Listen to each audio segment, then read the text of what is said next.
Fantasy Mania 2. The War on Valademkin City. Chapter 12. A little less than an hour or so, Lucifont had arrived at Valademkin City. Eiffel had seen him galloping into the field and went out to greet him with a friendly hug. He said he didn't want to start the party without him, and Lucifont smiled while tying up his horse. He then looked up at his skyliner and said, "This is definitely something you don't see every day." Eiffel said, "No, not really. But I had some help from a friend and now I'm getting around much faster."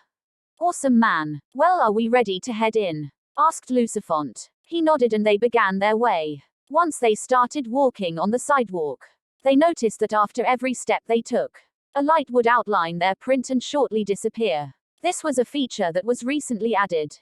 "Common man, we could easily be here all day by just taking it all in." "Yes, you're right." They came to the main central building and looked up, then looked at each other and walked inside.